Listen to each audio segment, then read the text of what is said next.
میں دیگر شہداء اور انبیاء کے ساتھ ایک دفعہ پھر آراف کی بلندی پر کھڑا تھا۔ اس بلند مقام سے میدان حشر بالکل صاف نظر آ رہا تھا۔ تا حد نظر وسیع میدان میں لوگوں کو 2 گروہوں میں جمع کر دیا گیا تھا۔ میدان کے داہنے ہاتھ پر تا حد نظر لوگوں کی صفیں در صفیں بنی ہوئی تھیں۔ یہ اہل جنت تھے۔ ان کے چہرے روشن، آنکھوں میں چمک اور لبوں پر مسکراہٹ تھی۔ ان کے لباس بہترین، ان کے دل خوشی سے سرشار اور ان کی روحیں شکر گزار کے احساس میں ڈوبی ہوئی تھیں۔ یہ داہنے ہاتھ والے تھے۔ ان داہنے ہاتھ والوں کی خوش بختی کا کیا کہنا۔ میدان کے بائیں طرف لوگ ایک ہجوم کی شکل میں گھٹنوں کے بل بیٹھے تھے۔ ان کے ہاتھ پیچھے کر کے باندھے گئے تھے اور جہنم کا نظارہ ان کے سامنے تھا۔ یہ اہل جہنم تھے جن کے لیے ابدی خسارے کا فیصلہ سنایا جا چکا تھا۔ وہ منتظر تھے کہ کب وہ اپنے فیصلہ کن انجام سے دوچار ہوتے ہیں۔ ان کے چہرے اترے ہوئے تھے، آنکھیں بجھی ہوئی تھیں، پیشانی ارقالود اور گردن جھکی ہوئی تھی۔ ان کی رنگت سیاہ پڑ چکی تھی، جسم پر گرد و غبار اٹی ہوئی تھی۔ یہ بائیں ہاتھ والے تھے۔ ان بائیں ہاتھ والوں کی بدبختی کا کیا کہنا تھا۔ سامنے عرش الہی تھا، اس کے جلال و جمال کا کیا کہنا۔ عرش کے اطراف صف در صف فرشتے کھڑے ہوئے تھے۔ ان کے بیچ میں عرش سے متصل 8 انتہائی غیر معمولی فرشتے کھڑے ہوئے تھے۔ یہ حاملین عرش تھے۔ فرشتوں کی زبان پر حمد و تسبیح کے الفاظ جاری تھے، جبکہ عرش کے پیچھے قدر بلندی پر جنت و جہنم دونوں کا نظارہ واضح طور پر نظر آ رہا تھا۔ داہنی طرف جنت تھی، جس سے اٹھنے والی خوشبوؤں نے حشر کے داہنے حصے کو مہکا رکھا تھا، اور وہاں سے بلند ہونے والے نغموں نے دلوں کے تاروں کو چھیڑ دیا تھا۔ جنت کی بستی کے حسین ترین مرغزار، سبززار باغیچے، محلات، نہریں، خدام واضح طور پر نظر آ رہے تھے۔ اس جنت کا منظر ہر شخص کی نگاہوں کو للچا رہا تھا۔ اہل جنت اپنی خوش نصیبی پر رش کرتے اس جنت کی آرزو دل میں لیے ایک دوسرے کے ساتھ خوش گپیاں کر رہے تھے۔ دوسری طرف جہنم کا انتہائی بھیانک نظارہ عرش کے الٹی طرف نمایاں تھا۔ آگ کے شعلے سانپ کی زبان کی طرح بار بار لپک رہے تھے۔ جہنم میں دیے جانے والے مختلف قسم کے عذابوں کا نظارہ دلوں کو ہلا رہا تھا۔ بدبو، غلاظت، آگ، زہریلے حشرات، وحشی جانور، کڑوے کسیلے پھل، کانٹے دار جھاڑ جھنکار پیپ اور لہو کا کھانا، کھولتا ہوا پانی، ابلتے ہوئے تیل کی تلچھٹ، ان جیسے ان گنت عذاب اور سب سے بڑھ کر انتہائی بدہیبت اور خوفناک فرشتے جو ہاتھوں میں کوڑے، زنجیر توق اور ہتھوڑے لے کر اہل جہنم کا استقبال کرنے کے لیے موجود تھے۔ اہل جہنم کی بدحالی پہلے ہی کچھ کم نہ تھی کہ اب جہنم کو انہوں نے آنکھوں سے دیکھ لیا تھا۔ اس منظر نے ان کی ہمت کو آخری درجے میں توڑ ڈالا تھا۔ وہ وحشت زدہ نظروں سے یہ منظر دیکھ رہے تھے۔ ان میں سے ہر شخص کی سب سے بڑی خواہش یہ تھی کہ کسی طرح ان کی موت کا فیصلہ سنا دیا جائے، مگر افسوس کہ جہنم میں ہر عذاب تھا سوائے موت کے، کیونکہ اہل جہنم کے لیے موت سب سے بڑی راحت تھی، لیکن جہنم مقام عذاب تھا، مقام راحت نہیں۔ اہل جنت و اہل جہنم کے بیچ میں ایک شفاف پردہ تھا، جس سے دونوں ایک دوسرے کو دیکھ سکتے اور گفتگو کر سکتے تھے، مگر اس پردے کو عبور نہیں کر سکتے تھے۔ اہل جنت اہل جہنم سے پوچھتے کہ ہم نے تو اپنے رب کے وعدے کو سچا پایا، اور جو اس نے ہم سے کیا تھا، کیا تم نے بھی جہنم کے سارے وعدے سچے پائے جو اللہ تعالیٰ نے تم سے کیے تھے؟ ان اہل جہنم کے پاس جواب میں اعترافاً گردن جھکا دینے کے اور ہاں کہنے کے علاوہ کوئی اور چارہ ہی نہیں تھا۔ وہ بھوک اور پیاس سے بلک رہے تھے، اس لیے برابر میں اہل جنت کے سامنے میوے گوشت کی رکابیاں گردش کرتی اور انہیں جام نوش کرتے دیکھتے تو کہتے کہ یہ پانی اور دیگر غذائیں جو اللہ نے تمہیں دی ہیں کچھ ہمیں بھی کھانے کے لیے دے دو۔ جواب ملتا کہ یہ اللہ نے اہل جہنم پر حرام کر رکھی ہیں۔ ہم اوپر کھڑے یہ سب کچھ دیکھ اور سن رہے تھے، گرچہ ہمارے فیصلے کا اعلان ایک رسمی سی بات تھی، مگر نہ جانے کیوں میرا دل ڈر رہا تھا۔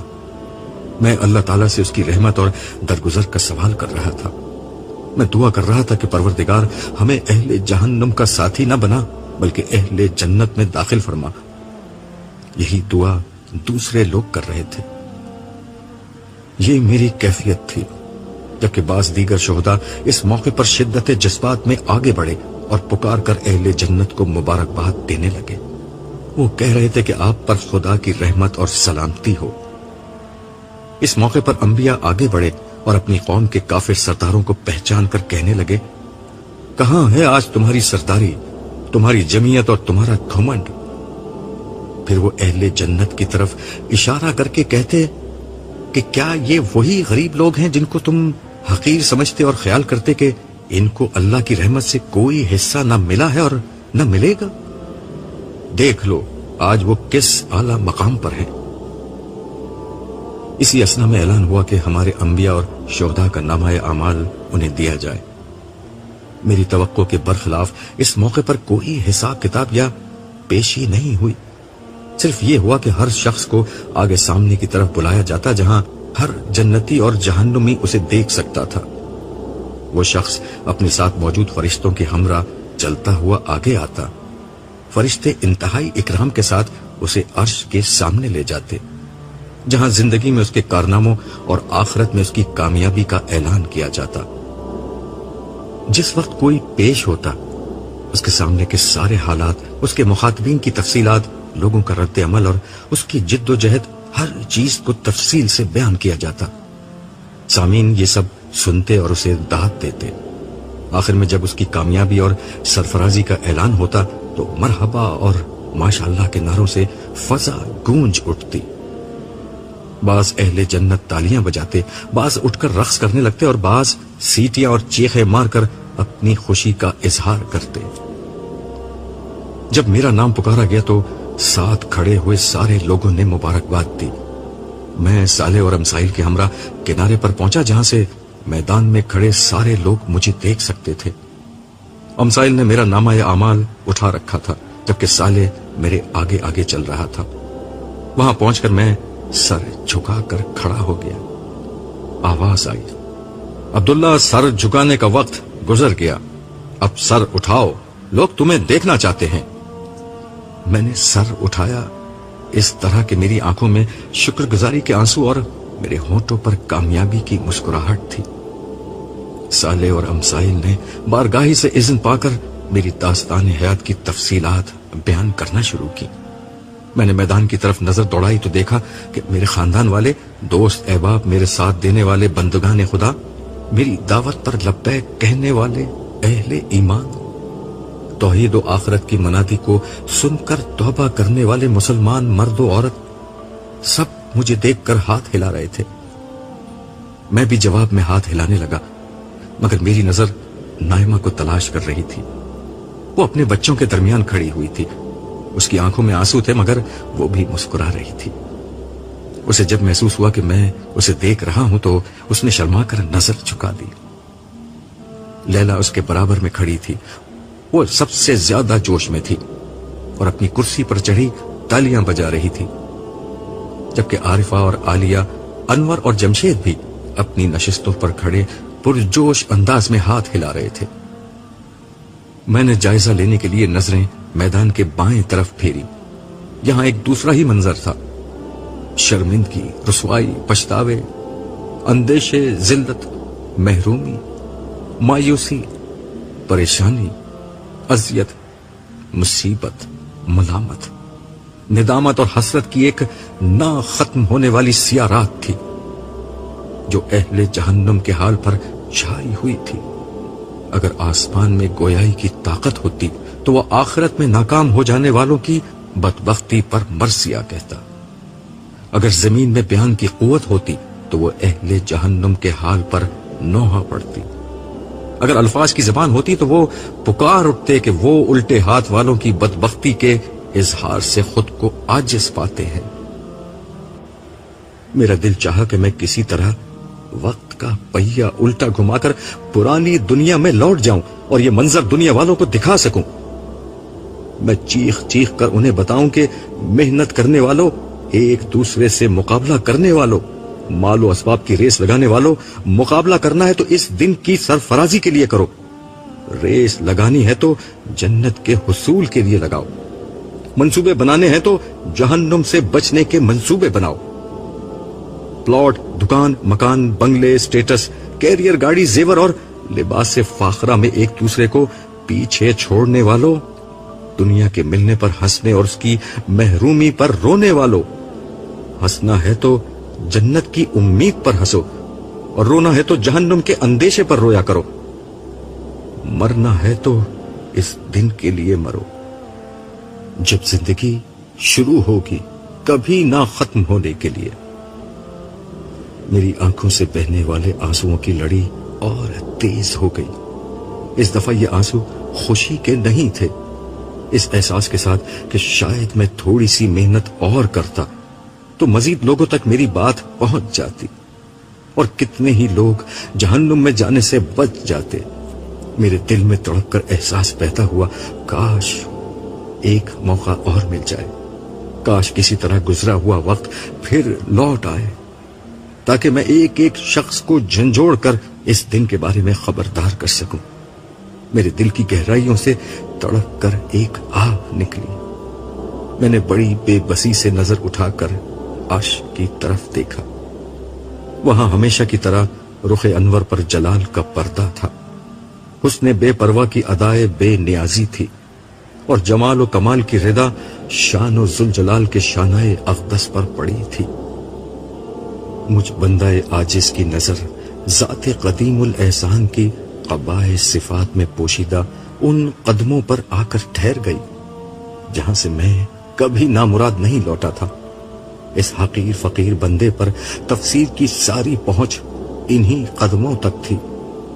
کل جہاں سے بے نیاز شہنشاہ ذوالجلال کے لیے اس بات کی کوئی اہمیت تھی تب بھی، اور اس کی کوئی اہمیت نہیں تھی تب بھی۔ یہی میرا کل اثاثہ تھا، یہی میری کل پہنچ تھی۔ دل کو کچھ قرار ہوا تو میری نظر دوبارہ اہل جہنم کی طرف پھر گئی۔ ان میں سے بہت سے لوگ ایسے تھے جنہیں میں جانتا تھا، ان کی تعداد بہت زیادہ تھی۔ یہ آپس میں گھس پل کر تنگی میں دو زانوں غلامانہ بیٹھے ہوئے تھے۔ یہ لوگ نظر نہیں ملا رہے تھے، بلکہ بہت سو نے تو پیٹھ پھیر لی تھی۔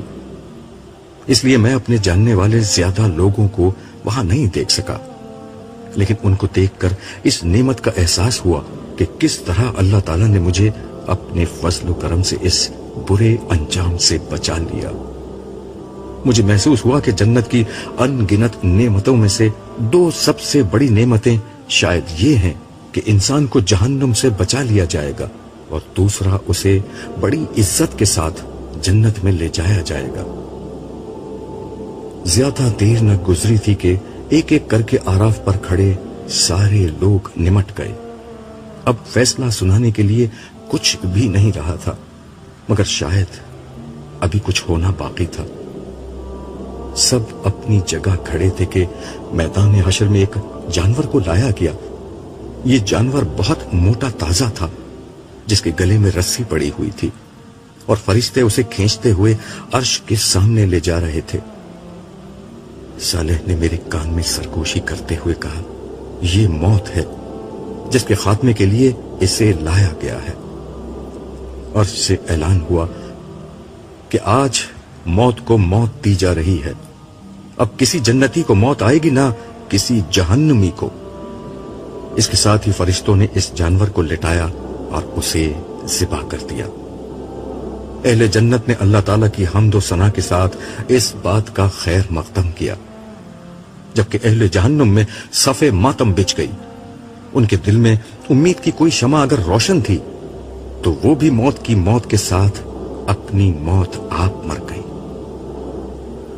عرش سے صدا آئی کہ اہل جہنم کو گروہ در گروہ ان کے انجام تک پہنچایا جائے۔ فرشتے تیزی کے ساتھ حرکت میں آ گئے. حشر کے بائیں کنارے پر ایک زبردست ہلچل مچ گئی. چیخ و پکار اور آہ و فغاں کے درمیان فرشتے پکڑ پکڑ کر مجرموں اور نافرمانوں کا ایک جتھا بناتے اور انہیں جہنم کی سمت ہانک دیتے. ہر گروہ جہنم کے دروازے پر پہنچتا، جہاں جہنم کے دروغہ مالک ان کا استقبال کرتے اور ان کے اعمال کے مطابق جہنم کے 7 دروازوں میں سے کسی ایک دروازے کو کھول کر انہیں اس میں داخل کر دیتے. اس دوران میں وقفے وقفے سے عرش کی سمت سے جہنم کو مخاطب کر کے پوچھا جاتا، کیا تو بھر گئی؟ وہ غضبناک آواز میں عرض کرتی، پروردگار، کیا اور لوگ بھی ہیں؟ انہیں بھی بھیج دیجیے. یہ سن کر حشر میں ایک آہ و بکا بلند ہو جاتی. رہ جانے والے مجرموں پر فرشتے دوبارہ جھپٹ پڑتے اور انہیں ان کی آخری منزل تک پہنچا دیتے. یوں تھوڑی ہی دیر میں سارے مجرم اپنے انجام تک جا پہنچے. اس کے بعد عرش سے صدا بلند ہوئی، اہل جنت کو ان کی منزل تک پہنچا دیا جائے. جب یہ حکم صادر ہوا تو میں نے دیکھا کہ کچھ لوگ ابھی تک الٹی سمت میں موجود تھے. میں نے صالح سے پوچھا، یہ کون لوگ ہیں؟ ان کو جہنم میں کیوں نہیں پھینکا جا رہا؟ اس نے جواب دیا، یہ منافقین ہیں. یہ جہنم کے سب سے نچلے درجے میں ہوں گے. یہ دنیا میں اللہ کو دھوکہ دیتے تھے. آج ان کو نہ صرف بدترین عذاب ملے گا بلکہ ان کی دھوکہ دہی کی پاداش میں ان کا انجام ایک دھوکے سے شروع ہوگا. دھوکہ؟ کیا مطلب؟ اس نے کہا، یہ لوگ بظاہر یہ سمجھتے ہیں کہ ان کو جہنم میں نہیں پھینکا گیا اور اہل جنت کے جنت میں داخلے کا حکم ہو گیا ہے، تو شاید انہیں بھی ظاہری ایمان کی بنا پر چھوڑا جا رہا ہے. مگر یہ ان کی غلط فہمی ہے جو جلد ہی دور ہو جائے گی. اسی لمحے میرے کانوں میں الحمدللہ رب العالمین کے نغمے کی انتہائی دلکش صدا آنا شروع ہو گئی. یہ حاملین عرش اور دوسرے فرشتے تھے جنہوں نے اپنی خوبصورت آواز میں نغمہ شکر گانا شروع کیا تھا. صالح نے مجھے بتایا، یہ حشر کے دن کے خاتمے کا اعلان ہے. اس کے ساتھ ہی میدان حشر میں تاریکی پھیلنا شروع ہو گئی، سوائے عرش کے، اور کہیں روشنی باقی نہیں رہی. میں کچھ بھی دیکھنے کے قابل نہیں رہ گیا تھا. میں نے گھبرا کر صالح سے پوچھا، یہ کیا ہو رہا ہے؟ اندھیرا، اس نے مختصر جواب دیا. بھائی، یہ تو مجھے بھی معلوم ہے، مگر ایسا کیوں ہو رہا ہے؟ یہ اس لیے ہو رہا ہے کہ اس اندھیرے کو عبور کر کے جنت تک صرف وہی لوگ پہنچیں گے جن کے پاس اپنے ایمان اور اعمال کی روشنی ہوگی. یہ کہہ کر اس نے میرے ہاتھ میں میرا نامہ اعمال تھما دیا. اس میں ایک عجیب سی روشنی تھی جس کی بنا پر میری آنکھیں دوبارہ روشن ہو گئیں اور میں اندھیرے میں واضح طور پر دیکھنے کے قابل ہو گیا. ہر شخص کو اس کا نامہ اعمال دے دیا گیا ہے اور یہی نامہ اعمال اب میدان حشر کی سیاہ رات میں روشنی بن چکا ہے. اب سوائے منافقین کے ہر شخص کے پاس روشنی ہے. صالح نے میری معلومات میں اضافہ کرتے ہوئے بتایا. اب کیا ہوگا؟ میں نے دریافت کیا. اب یہاں سے ہم لوگ نیچے جائیں گے. تمام امتیں اپنے انبیاء کی قیادت میں جنت کی طرف روانہ ہوں گی. جنت کا راستہ کس طرف ہے؟ میں نے سوال کیا. عرش کے بالکل قریب ہے. عرش کے پیچھے داہنے ہاتھ کی سمت جہاں آسمان پر جنت کا نظارہ نظر آ رہا تھا، وہیں سے جنت کا راستہ ہے. مگر یہ راستہ جہنم کی کھائی کے اوپر سے گزرتا ہے جہاں ہر سمت اندھیرا ہے. جس کے پاس جتنی زیادہ روشنی ہے وہ اتنی ہی آسانی اور تیزی سے جہنم کے اوپر سے گزر جائے گا. اس کا مطلب ہے کہ ایک امتحان ابھی مزید باقی ہے. نہیں، یہ امتحان نہیں، دنیا کی زندگی کی تمثیل ہے. جو جتنا زیادہ خدا کا وفادار اور اطاعت گزار رہا اور زندگی کے پل صراط پر استقامت اور یکسوئی کے ساتھ خدا کی سمت بڑھتا رہا، وہ اتنی ہی آسانی اور تیزی سے جنت کی سمت بڑھے گا. لیکن ہلکے یا تیز سارے داہنے ہاتھ والے یہاں سے گزر جائیں گے، سوائے منافقین کے جو ایمان و عمل کی روشنی کے بغیر اس کھائی کو پار کرنے کی کوشش کریں گے اور جہنم کے سب سے نچلے گڑھے میں جا گریں گے، جہاں انہیں بدترین عذاب دیا جائے گا۔ میرے گھر والے کیا میرے ساتھ ہوں گے؟ میں نے سوال کیا۔ آج یہ آخری سفر سب کو تنہا طے کرنا ہے، صالح نے ٹوک ٹوک جواب دیا۔ پھر گروہ در گروہ جنت میں جانے والی بات کا کیا ہوا؟ میں نے سوال اٹھایا۔ گروہ در گروہ کا مطلب یہ ہے کہ ہر امت اپنے نبی کی سربراہی میں جنت کے دروازے تک پہنچے گی، مگر جنت میں داخلہ فردن فردن اپنے ذاتی اعمال کی بنیاد پر ہوگا۔ پھر اس نے قدر توقف کے بعد پوچھا، کیا تم ابھی بھی کوئی تماشا دیکھنے میں دلچسپی رکھتے ہو؟ میرے ہاں کہنے سے قبل ہی وہ مجھے لے کر تیزی سے آگے بڑھ گیا، یہاں تک کہ ہم ایک ایسی جگہ آ گئے جہاں لوگوں کے پاس بے حد تیز روشنی تھی۔ ان کی روشنی ان کے آگے آگے اور دائیں سمت میں ان کے ساتھ ساتھ چل رہی تھی۔ وہ بلند آواز سے کہہ رہے تھے کہ اے ہمارے رب، ہمارے نور کو پورا رکھیو اور ہمیں معاف کر دے، تو ہر چیز پر قادر ہے۔ میں صالح سے کچھ پوچھے بغیر ان لوگوں کو پہچان گیا۔ یہ صحابہ کرام تھے۔ ان سب سے آگے رسول اللہ صلی اللہ علیہ وسلم تھے، جن کی ذات سراپا نور بنی ہوئی تھی۔ میں ان لوگوں کی پیروی میں انہی کے الفاظ دہرانے لگا۔ یہ وہ قرآنی دعا تھی جو میں زندگی بھر پڑھتا رہا تھا، لیکن اس دعا کو پڑھنے کا اصل وقت اب آیا تھا۔ ہم اسی طرح چل رہے تھے کہ صالح نے کہا، اب تماشا دیکھو۔ اس کے ساتھ ہی میں نے دیکھا کچھ لوگ دوڑتے گرتے پڑتے صحابہ کرام کے پاس آئے، مگر ان کے پاس کوئی روشنی نہیں تھی۔ انہوں نے آتے ہی دہائی دینا شروع کر دی کہ ہمیں بھی اپنی روشنی میں سے تھوڑا سا حصہ دے دو۔ صحابہ میں سے بعض نے اپنے پیچھے میدان حشر کے سیدھے ہاتھ کی طرف اشارہ کرتے ہوئے جواب دیا کہ ہم تو یہ روشنی پیچھے سے لے کر آئے ہیں، تم بھی پیچھے لوٹو اور وہاں سے روشنی لے لو۔ یہ سن کر سارے منافقین جلدی سے اس سمت بھاگے، مگر جیسے ہی انہوں نے داہنے طرف جانے کی کوشش کی، انہیں معلوم ہوا کہ یہاں تو ایک دیوار موجود ہے۔ اس دیوار میں بعض مقامات پر دروازے بنے ہوئے تھے جن پر فرشتے تعینات تھے۔ ان لوگوں نے ان دروازوں سے اندر جانے کی کوشش کی، لیکن فرشتوں نے انہیں مار مار کر وہاں سے بھگا دیا۔ ان کے پاس روشنی حاصل کرنے کی کوئی شکل نہیں رہی۔ چنانچہ وہ دوبارہ لوٹ کر صحابہ کرام کے پاس واپس آ گئے اور ان سے کہنے لگے، دیکھیے ہم بھی مسلمان ہیں اور دنیا میں آپ کے ساتھ ہی تھے، آپ کو تو معلوم ہے، ہماری روشنی کے لیے آپ کچھ کیجیے۔ جواب ملا، بے شک تم ہمارے ساتھ تھے، لیکن تم نے خود اپنے آپ کو فتنے میں ڈالا۔ تم اس دن کے بارے میں شک میں رہے اور تمہارا اصل مقصود دنیا کی زندگی ہی تھی۔ تم نے شیطان کی پیروی کی اور اس نے تمہیں دھوکے میں ڈالے رکھا، سو نہ آج تم کچھ دے دلا کر چھوٹ سکتے ہو، نہ کوئی کافر۔ یہ سن کر منافقین کو یقین ہو گیا کہ ان کا انجام بھی کفار سے مختلف نہ ہوگا۔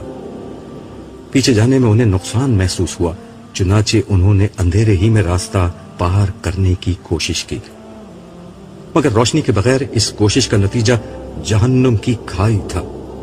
چنانچہ ایک ایک کر کے سارے منافقین چیختے چلاتے ہوئے جہنم میں جا گرے، جہاں نیچے عذاب کے فرشتے ان کا انتظار کر رہے تھے۔